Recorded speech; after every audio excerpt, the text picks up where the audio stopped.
Assalamualaikum warahmatullahi wabarakatuh. Perkenalkan, kami dari kelompok 7 dengan anggota Nindita Hilmi Rahmadani nomor 25, Nur Aini Hofito nomor 26, Rashid Putra Permana nomor 27, dan Ratna Nur Aini nomor 28. Kami akan mempresentasikan materi tentang minyak bumi. Untuk yang pertama yaitu proses terbentuknya minyak bumi. Teori yang mendukung proses terjadinya minyak bumi yaitu teori duplex, di mana minyak bumi terbentuk dari jasad renik yang berasal dari hewan atau tumbuhan yang telah mati. Jasad renik terbawa air kemudian mengendap di dasar laut.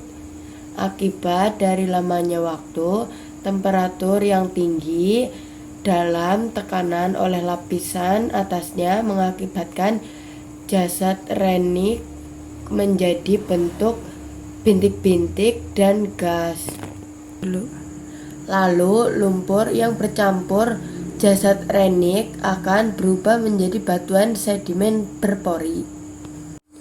Kemudian untuk bintik minyak dan gas akan bergerak ke tempat yang tekanannya rendah dan terakumulasi ke daerah perangkap atau trap yang merupakan batuan kedap. Gas alam, minyak, dan air merupakan deposit minyak bumi. Untuk bagian rongga atas terdapat gas alam dan bagian atas deposit air terdapat minyak. Selanjutnya yaitu komponen penyusun minyak bumi. Komponen ini tersusun atas hidrokarbon sebesar 90-99%,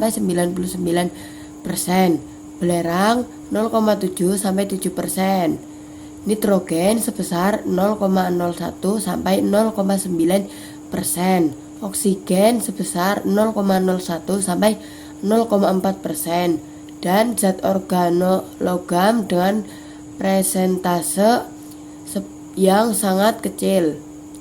Untuk contoh dari hidrokarbon yaitu alfitik jenuh, aromatik, dan sikloalkana. Untuk contoh belerang yaitu tioalkana dan alkana tiol.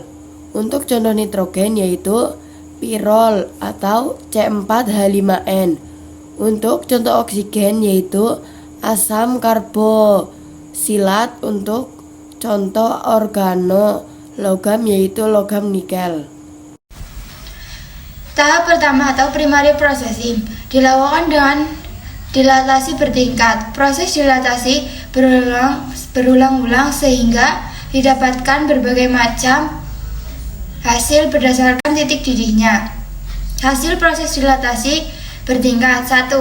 Fraksi pertama menghasilkan gas yang pada akhirnya dicairkan kembali dan dikenal dengan nama LPG. Gas LPG digunakan untuk bahan bakar kompor gas dan mobil BBG atau diolah lebih lanjut menjadi bahan kimia lainnya. 2. Fraksi kedua atau disebut nafta atau gas bumi. Nafta tidak dapat digunakan secara langsung, namun diolah terlebih dahulu. Tahap kedua menjadi bensin atau premium atau bahan petrokimia lainnya. Nafta disebut juga bensin berat. 3. Fraksi ketiga atau disebut fraksi tengah dibuat menjadi kerosin atau minyak tanah dan autur atau bahan bakar pesawat jet. 4. Fraksi keempat atau disebut dengan solar yang digunakan sebagai bahan bakar mesin diesel. 5. Fraksi kelima atau disebut juga residu yang berisi hidrokarbon, rantai panjang, dan dapat diolah lebih lanjut pada tahap kedua menjadi berbagai senyawa karbon lainnya dan sisanya sebagai aspal dan lilin. Pengolahan tahap kedua atau secondary processing. Tahap kedua digunakan sebagai proses lanjutan dari hasil penyulingan pada tahap pertama. 1. Perengkahan atau cracking.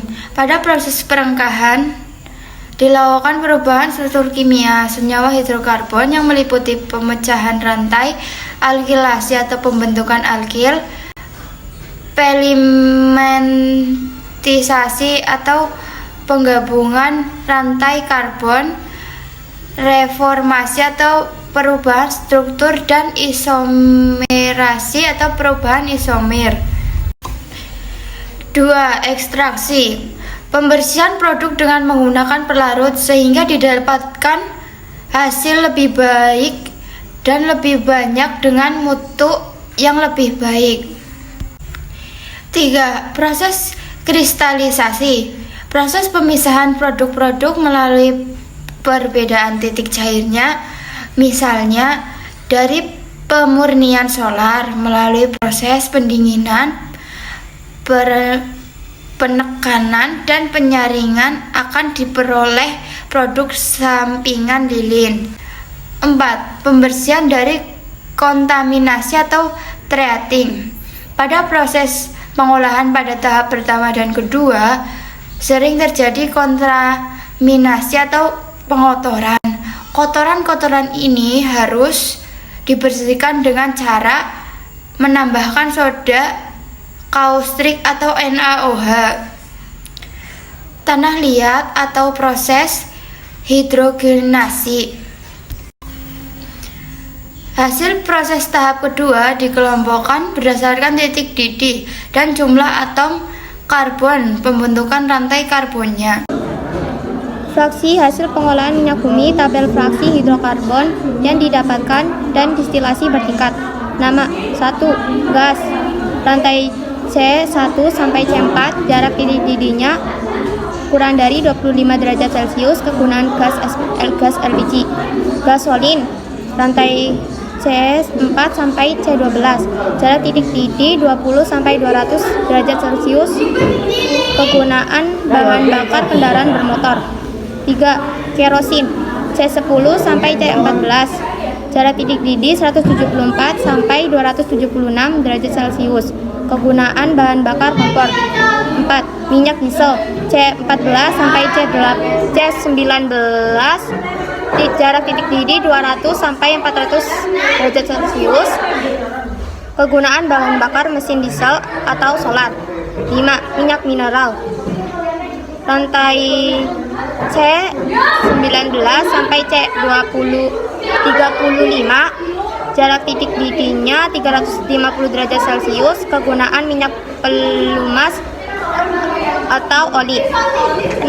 Minyak bakar. Rantai C lebih dari 20, jarak titik didihnya lebih dari 400 derajat Celcius, kegunaan bahan bakar untuk industri kapal laut. 7. Parafin. Rantai C lebih dari 35, jarak titik didih padat, kegunaan lilin. 8. Bilumen. Rantai C lebih dari 35, jarak titik didih padat, kegunaan aspal jalan atap rumah. Bensin. Komponen utama iksotana dan bromheptana. Jenis bensin yang ada di pasaran: premium nilai oktan 88, pertalite nilai oktan 90, pertamax nilai oktan 92, pertamax turbo nilai oktan 98, pertamax racing nilai oktan 100. Bilangan oktan adalah angka yang menunjukkan seberapa besar tekanan yang bisa diberikan sebelum bensin terbakar secara spontan. Di dalam bensin, campuran udara dan bensin dalam bentuk gas ditekan oleh pistol sampai dengan volume yang sangat kecil dan kemudian dibakar oleh percikan api yang dihasilkan busi. Karena besarnya tekanan ini, campuran udara dan bensin juga bisa terbakar secara spontan sebelum percikan api dari busi keluar. Jika campuran gas ini terbakar karena tekanan yang tinggi dan bukan karena percikan api dari busi, maka akan terjadi knocking atau ketukan di dalam mesin. Knocking ini akan menyebabkan mesin cepat rusak, sehingga sebisa mungkin harus dihindari. Nama oktan berasal dari oktana C8 karena dari seluruh molekul penyusun bensin, oktana yang memiliki sifat kompresi yang bagus. Oktana dapat dikompres sampai volume kecil tanpa mengalami pembakaran spontan. Tidak seperti yang terjadi pada heptana, misalnya, yang dapat terbakar spontan meskipun baru ditekan sedikit. Apa itu bensin? Di SPBU di lingkungan tempat tinggal kita setidaknya terdapat 3 jenis bensin, yaitu premium, pertalite, dan pertamax. Nah, seperti yang udah dijelaskan di awal, 3 Jenis bensin kandungan di dalamnya. Bensin adalah salah satu jenis bahan bakar minyak BBM yang digunakan untuk kendaraan bermotor beroda 2, 3, dan 4. Dalam penggunaannya, memang jenis-jenis bensin memiliki perbedaan harganya. Di antara 3 jenis bensin yang tersedia, bensin pertama menjadi jenis yang memiliki harga paling mahal. Ini berhubungan dengan kualitas dari bahan itu sendiri. Jadi, perbedaan kualitas memiliki korelasi dengan harga dari bensin tersebut. Meskipun kita sedang membahas bensin dengan sudut pandang kimia, tetapi konsep dalam ekonomi juga berperan di sini. Loh, kimia dan ekonomi bisa berhubungan kalau dilihat dari kualitas dan harga bensin. Kalau di ekonomi, menurut MIT Libraries, ada namanya pricing with quality perception, yang artinya kita sebagai konsumen dalam membeli sesuatu untuk mikirin kualitas dari harga barang tersebut sebagai faktor penting dalam keputusan membeli. Nah, pricing with quality perception ini memiliki asumsi bahwa harga dari kualitas suatu barang atau jasa lalu punya korelasi. Semakin harga suatu produk meningkat, kualitasnya juga meningkat. Zat anti knocking. 1. Tetraethyleat.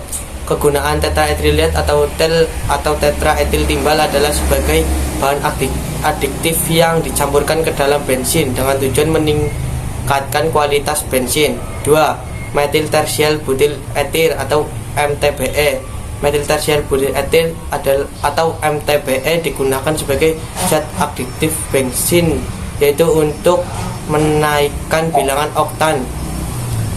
Angka oktan adalah angka yang menunjukkan beberapa besar tekanan yang bisa diberikan sebelum bensin terbakar secara spontan. Jadi kegunaan dari metil butil eter atau MTBE adalah menaikkan bilangan oktan pada bensin.